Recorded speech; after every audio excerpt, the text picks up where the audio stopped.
하나님도 우리에게 이런 애절한 사랑의 프로포즈, 이런 사랑의 고백을 하셨던 겁니다. You will call me my husband.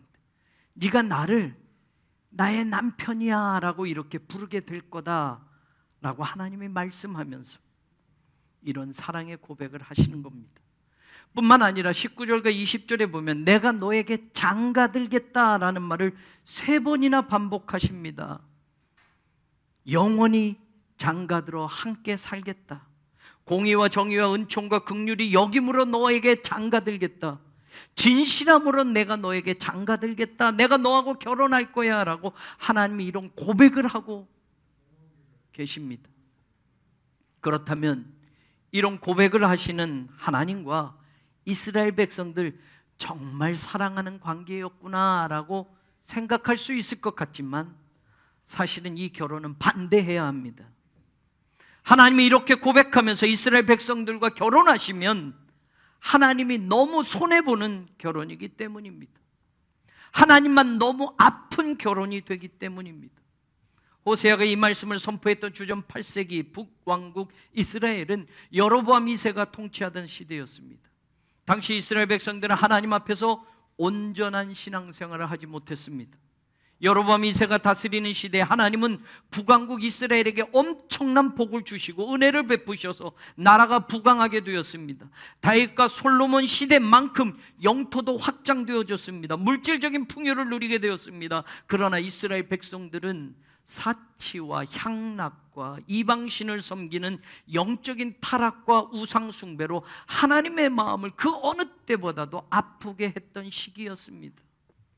호세아서 1장 2절에 보면 이 나라가 여호와를 떠나 크게 음란함이니라 라고 하나님이 호세아에게 말씀하시는 이 한마디만 들어봐도 어떤 상태인지 우리는 파악할 수 있게 되는 겁니다. 4장 1절에 가서 보면 이 땅에는 진실도 없고 인애도 없고 하나님을 아는 지식도 없다라고 말씀하십니다. 영적으로 가늠한 백성들, 거짓이 넘치고 하나님에 대한 사랑이 식어져 버리고 하나님의 말씀과는 무관하게 살아가고 하나님을 전혀 알지 못하는 사람들처럼 그렇게 살아가는 그 이스라엘 백성들에게 하나님이 지금 내가 너에게 장가들겠다고 한 겁니다. 내가 너와 결혼하고 영원히 함께 살겠다고 하는 겁니다. 다시는 나를 주인이라고 부르지 말고 남편이라고 불러다오라고 이런 사랑의 고백을 지금 하고 계시는 겁니다. 하나님은 호세아의 품을 떠나서 다른 남자의 품에 안겼던 고매를 다시 맞아들여서 결혼하게 하게 하시고 자식들을 낳게 하시며 이스라엘 백성이 지금은 하나님을 이렇게 버렸지만 지금은 하나님의 마음을 아프게 했지만 지금은 이방신을 따라 떠났지만 나는 여전히 너희들을 사랑하고 있다는 것을 보여주며 이렇게 애절하게 결혼하자고 장가들겠다고 나를 너의 남편이라고 부르라고 하나님은 그 사랑을 고백하고 있는 겁니다. 누가 이 결혼을 찬성할 수 있겠습니까? 여러분의 아들이 이런 여자를 데리고 와서 다른 남자의 품에 안겼던 그런 음탕한 고멜과 같은 여자를 데리고 와서 내가 이 여자와 결혼하겠습니다 라고 하면 어떤 부모가 어떤 사람이 그래 축하해 주마 그리고 그 결혼을 성사시키려고 애쓰며 나설 수 있겠습니까? 안 돼, 안 돼, 안 돼. 예수님을 기다리는 대강절기를 맞이하면서 그 사랑 때문에 하늘 보좌까지 버리시고 이 땅에 내려오셔서 인간의 몸까지 입으시고 우리의 언어를 사용하시고 우리의 몸짓으로 우리를 만나주신 하나님의 마음, 그 하나님의 그 진실한 사랑을 우리가 다시 느껴볼 수 있기를 원합니다. 우리가 받아야 할 죄값을 치르기 위해 오셨습니다. 우리가 있어야 할 가장 고통스러운 죽음의 현장까지 내려가셔서 사랑으로 그 모든 것을 덮어주시면서 하나님의 사랑이 진심이었다라는 걸, 그 사랑의 고백이 사실이었다라는 것을 깨닫게 하셨던 하나님의 사랑을 다시 한번 느낄 수 있는 대강절기가 되기를 바랍니다. 그리고 우리 또한 그 고백에 답을 하는 신부의 정결함을 준비해가는 복된 대강절기가 될 수 있기를 주님의 이름으로 축원합니다. 2000년 전에 하나님의 세상을 이처럼 사랑하셔서 그 사랑을 우리에게 보여주시고 그 사랑을 가지고 인류를 구원하시기 위하여 예수 그리스도를 보내주셨습니다. 하나님의 구원 역사를 이루게 하셨습니다. 그 사랑을 우리가 깨닫는 믿음의 시간이 되어야 하고, 우리를 향한 그 애절한 하나님의 사랑의 고백을 가슴으로 받으면서 하나님께 더욱 가까이 다가가는 신앙의 절기가 바로 오늘부터 시작하는 대강절기가 되기를 주님의 이름으로 축원합니다. 오늘 우리가 하나님의 사랑 고백을 들으면서 절대 잊지 말아야 할 것, 중요한 것이 있습니다. 그것은 바로 하나님은 우리를 진짜 사랑하고 계시는구나. 이스라엘 백성이 사랑받을 자격이 있어서가 아니었습니다. 사랑받을 만한 조건을 갖추어서 하나님이 이스라엘 백성들에게 지금 이런 사랑 고백을 하시는 것이 아닙니다. 그들은 이미 하나님의 품을 떠나버렸습니다. 그들은 지금도 하나님의 마음을 아프게 하고 있습니다. 하나님의 말씀을 무시하고 살아가고 있습니다. 도무지 하나님을 아는 지식이 없는 것처럼 살아가고 있습니다. 그럼에도 불구하고 하나님은 지금 호세아 선지자를 통해서 내가 너희들을 사랑하고 있단다 고백을 하시는 겁니다. 하나님과 우리의 사랑의 관계도 마찬가지입니다. 하나님이 우리를 먼저 사랑해 주셨습니다. 하나님이 우리를 조건 없이 사랑하셨습니다. 언제나 항상 우리를 향한 하나님의 사랑은 그러했습니다. 요한일서 4장 10절도 사랑은 여기 있으니 우리가 하나님을 사랑한 것이 아니요 오직 하나님이 우리를 사랑하사 우리 죄를 위하여 화목제물로 그 아들을 보내셨음이니라. 분명히 말합니다. 죄인 된 우리였는데, 흠이 많았던 우리였는데, 여전히 하나님의 마음을 아프게 하는 인생을 살아가는 우리였는데 하나님이 먼저 우리를 사랑하셨다고 합니다. 우리가 하나님을 먼저 사랑해서도 아니고 하나님이 우리를 먼저 사랑하시고 하나님이 우리를 먼저 품어주셔서 하나님으로부터 사랑받을 자격과 신분과 조건이 분명히 갖추어져 있지 않았음에도 불구하고 하나님은 우리를 사랑하셔서 우리 곁에 오셨고 우리를 위해 모든 것을 다 내어주시기까지 사랑하셨습니다. 로마서 3장 10절과 11절에도 보면 의인은 없다, 하나도 없다, 깨닫는 자도 없고 하나님을 찾는 자도 없다라고 바울은 선언합니다. 모든 사람은 죄를 범하였으며 하나님의 영광에 이르지 못하였다라고 말합니다. 그렇습니다. 죄 때문에 우리는 하나님과의 모든 관계가 끊어져 버렸습니다. 우리 쪽에서 그 관계를 회복할 능력이 없습니다. 죄 때문에 하나님의 사랑을 받았음에도 불구하고 그 사랑에 감사하지 못하는 인생을 여전히 사는 우리들이 되었습니다. 그러나 그런 우리들을 하나님은 변함없이 사랑하고 계시고 지금도 내가 너에게 장가들겠다, 나를 너의 남편이라고 불러다오 고백하고 계십니다. 다른 남자를 따나 그 남자의 품에 안겨버린 음탕한 고멜과 같은 이스라엘을 하나님이 다시 부르셔서 너에게 장가들고 내가 나를 나의 남편이라고, 네가 나를 나의 남편이라고 부르게 할 것이야 라고 고백했던 것처럼 오늘 우리에게도 하나님은 변함없는 그 사랑으로 고백하고 계십니다. 이 고백으로 말미암아 오늘 우리들의 가슴이 설레이고 그 사랑의 하나님의 고백으로 말미암아 기쁨으로 춤을 출 수 있는 우리들이 되기를 소망합니다. 장가들겠다고 하는 히브리어 아라스라는 이 단어는 결혼 직전의 정혼을 뜻하는 단어입니다. 그러나 율법적으로는 결혼과 똑같은 의미를 가집니다. 그리고 더 정확하게 말하면 이것은 완전히 새롭게 시작하는 것, 완전히 새로운 결혼을 의미하는 것을 뜻하는 단어입니다. 다시 말하면 하나님과 이미 결혼한 이스라엘 백성들이지만 그들은 지금 이방신을 따라 떠나버렸습니다. 음탕한 백성이 되었습니다. 음란한 백성들이 되었습니다. 그러나 하나님은 전혀 결혼하지 않은 새로운 신부처럼 이스라엘 백성들을 처음부터 다시 맞이하겠다고 하는 약속이 이 안에 담겨져 있는 겁니다. 회복시키겠다, 용서하겠다, 출발을 선언하고 계시는 겁니다. 이스라엘 백성들이 간음했음에도 불구하고 불결한 여자처럼 하나님의 품을 떠났지만 하나님은 그것을 다 없이 하고 용서하고 완전히 처음부터 깨끗하게 만드시고 회복시키셔서 하나님의 정결한 신부로 새롭게 처음부터 그들을 맞이하겠다고 하는 그 간절한 고백과 선언이 바로 이 단어 속에 담겨져 있는 겁니다. 하나님과 이 모든 관계가 우리가 가진 사랑, 우리가 시작한 사랑 때문이 아니고 하나님이 우리에게 주시는 사랑, 하나님이 먼저 시작하신 그 사랑 때문에 가능하게 되었다는 것을 우리는 기억해야 합니다. 더불어 하나님이 우리와의 결혼을 선언하시면서 신랑으로 가지고 오시는, 그냥 결혼하겠다만이 아니라 내가 너를 나의 신부로 맞이할 때, 내가 너에게 장가들게 될 때 내가 이것도 가지고 너에게 장가들겠다, 내가 이런 것들을 장만해서 너에게 결혼을 지금 해달라고 요청하는 것이야 라고 말씀합니다. 19절에 보면 하나님은 그렇게 말합니다. 내가 너에게 장가들어 영원히 살 때 공의, 정의, 은총, 긍휼히 여김, 그곳으로 내가 너에게 장가들게, 진실함으로 내게 장가들게 라고 말씀합니다.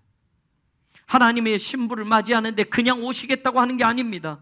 하나님이 우리와 결혼하겠다고 하는데 그냥 결혼할 게가 아닙니다. 하나님은 내가 공의를 가지고 갈 거야, 정의를 가지고, 긍휼히 여김을 가지고, 진실함을 가지고, 은총을 가지고 내가 너에게 결혼하겠다고 지금 요청하는 거야, 고백하는 거야. 우리 성경에 공의로 번역된 체데크라는 이 단어는 본질적인 하나님의 성품은 언제나 선하시다는 것을 확인시켜주는 단어입니다. 하나님이 우리를 대하시는 그 마음은 본질적으로 원래부터 언제나 선하시다라는 말입니다. 우리의 감정, 우리의 조건, 우리의 마음 상태에 따라서 하나님의 마음도 이랬다 저랬다 변하는 게 아니고, 신부가 어떻든지 간에 야, 당신 결혼 전에는 이랬는데 결혼하고 보니까 이런 거네 라고 해서 나도 이렇게 달라져가 아니라, 하나님은 본질적으로 처음부터 우리가 어떠하든지 신부가 어떠하든지 하나님은 선하심으로 그 신부를 대하겠다라는 겁니다. 우리의 형편과 우리의 처지와 우리의 모습과는 상관없이 하나님은 언제나 우리를 대하실 때 본질적으로 선하심으로 함께 하겠다는 말이 이 안에 있는 겁니다. 결혼 초에 장황하게 약속해놓고 결혼하고서는 그 약속과는 전혀 딴판인 남자들이 많이 있지 않습니까? 나랑 결혼하려면 교회 다녀야 돼, 철석같이 믿고 했는데 지키지 않는 남편들 많지 않습니까? 모처럼 자야 되는데, 나 일주일 동안 직장에서 너무 피곤한데 교회 갈 시간 없어, 잠자고, 일요일날 골프 치러 가야 되는데, 일요일날 어디로 가야 되는데. 그래요 여러분, 결혼 전엔 그래 결혼만 해주면 내가 다 할게, 교회도 다닐게 라고 하지만 그렇지 않은 사람들 많잖아요. 하나님 그런데 처음부터 끝까지 언제나 선하심으로 우리 곁에 계시고 우리와 함께 하시겠다고 약속하시는 겁니다. 정의로 번역된 미슈파트는 하나님의 판단을 의미하는데, 이것은 법률적이고 도덕적인 그 판단만이 아니라 그 이상을 넘어서서 하나님은 하나님의 백성들을 구원하시고자 하는 분명한 기준을 가지고 우리들을 판단해 준다는 걸 말씀해 주는 단어입니다. 심지어 우리가 죄악 속에 있어도, 우리가 죄를 짓고 있어도 하나님은 하나님의 백성들을 구원하시고자 하는 분명한 기준과 마음과 계획을 변함없이 일관되게 가지고 계신다는 말입니다. 하나님의 은총으로 우리와 결혼하겠다고 말씀하십니다. 헤세드라는 이 단어는 하나님의 사랑은 절대로 영원히 변하지 않는다는 약속이 이 단어 속에 있습니다. 그렇게 뜨겁게 사랑했는데 사랑이 어느 순간 식어져 버릴 때가 있습니다. 그렇게 사랑했는데도 어느 날 미울 때가 있습니다. 그러나 하나님 우리를 사랑하시는데 절대로 변하지 않는 그 사랑으로 우리와 결혼하시겠다고 지금 고백하는 겁니다. 시간이 흘러도 우리가 어떤 조건이나 어떤 인생, 어떤 환경에 처해도 변하지 않는 그 사랑으로, 그 헤세드를 가지고 내가 너와 결혼하겠다고 지금 말씀하는 겁니다. 하나님 또한 긍휼을 가지고 오시겠다고 합니다. 라함이라는 이 단어는 어원상 어머니의 자궁을 뜻하는 단어입니다.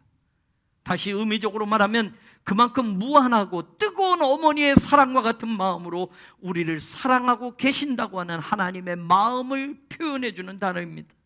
하나님은 진실함으로 우리와 결혼하시겠다고 하셨습니다. 에무나라는 이 단어는 절대로 흔들리지 않는 진실, 그 신실함으로 하나님이 우리와 결혼하겠다라는 겁니다. 믿었는데 네가 그럴 수 있어? 그래서 그 믿음이 흔들려 버리는 우리의 인생이 있지 않습니까? 그러나 하나님은 말입니다, 우리가 어떠하든지 하나님은 진실함, 신실함이 절대로 흔들리지 않고 내가 너를 사랑한다라고 이 약속이 이 단어에 담겨져 있습니다. 이렇게 결혼하시겠다는 하나님의 사랑 고백을 어찌 아무렇지 않게 들을 수 있겠습니까? 자격도 안 되는 우리를 이렇게까지 사랑하셔서 우리에게 장가들겠다고, 우리와 결혼하겠다고 하시는 하나님의 이 고백을 듣고도 어찌 노라고 할 수 있겠습니까? 이렇게 고백하시는 하나님 19절에 내가 내게 장가들어 영원히 살되 라고 말합니다. Forever. 끝이 없다는 말입니다. 하나님과 우리의 사랑은 끝이 없이 영원히 계속될 것이라고 하나님이 지금 이 결혼과 더불어 약속하는 겁니다.